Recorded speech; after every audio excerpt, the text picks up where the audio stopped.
আসসালামু আলাইকুম। সুমিতা কিচেনে আপনাদের সকলকে স্বাগত জানাই। আশা করি ভালো আছেন। আলহামদুলিল্লাহ আমিও খুব ভালো আছি। তো রোজা আজকে 8টা রোজা। তো দেখতে দেখতে রোজা 7টা পার হয়ে গেছে। আজকের 8টা রোজা পড়েছে। তো আমি আজকে মাঠে চলে এসেছি। তো আজকে 8 দিনই হলো যে শাক খেতে ইচ্ছা করছে, মাছ মাংস খেতে খেতে আর ভালো লাগছে না। তো রোজা করে অনেকেরই অনেক রকমের কিছু খেতে ইচ্ছে করে। তো যাই হোক, আমি মাঠে চলে এসেছি। তো এখানে কিছু আগাছা শাক আছে, শাকগুলো নিয়েছি। তো এই শাকগুলো কে কোন নামে পরিচিত অবশ্যই জানতে পারলে কমেন্টে জানাবেন। আর আমাদের এখানে এই শাকটি এই গ্রামে কী নামে পরিচিত অবশ্যই আপনাদের জানিয়ে দেব।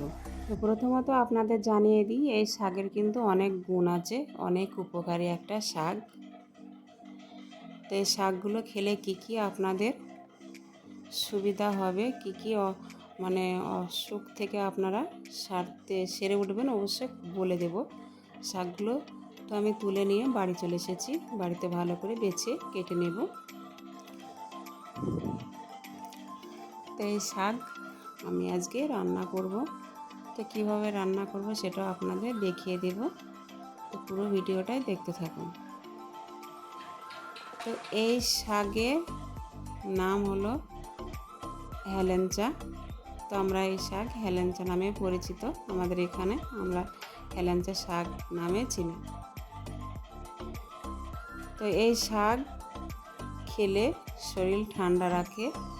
যাদের মাথা গরম হয়ে যায়, সকল সময় মাথা গরম হয় বা হাত দিলে বোঝা যায় গরম ভাপ উঠছে মাথা দিয়ে, তারা যদি এই শাকটির রস বেটে মাথায় দেয় তো ঠান্ডা হয়ে যাবে সঙ্গে সঙ্গে। তো আপনারা আমার এই টিপসগুলো ব্যবহার করে দেখবেন। যদি কারোর মাথা যন্ত্রণা, মাথা ব্যথা হয়ে থাকে, মাথা গরম হয়ে থাকে, অবশ্যই এই শাকের রস মাথায় দিয়ে দেখবেন, অবশ্যই ঠান্ডা হয়ে যাবে। তো এই শাকের যে গুণ আপনাদের আমি বলে দিলাম। আর এই শাকটি কিন্তু খেতে খুবই ভালো লাগে। তো রসুন থেতো, কাঁচা লঙ্কা, সরিষার তেল দিয়ে এরকম করে শাকটি রান্না করলে খেতে কিন্তু খুবই ভালো। তো রোজা করে আপনাদের সামনে আবারও ভিডিও বানালাম। তো অবশ্যই ভিডিওটি লাইক, কমেন্ট, শেয়ার, সাবস্ক্রাইব করবেন যদি আপনাদের ভালো লেগে থাকে।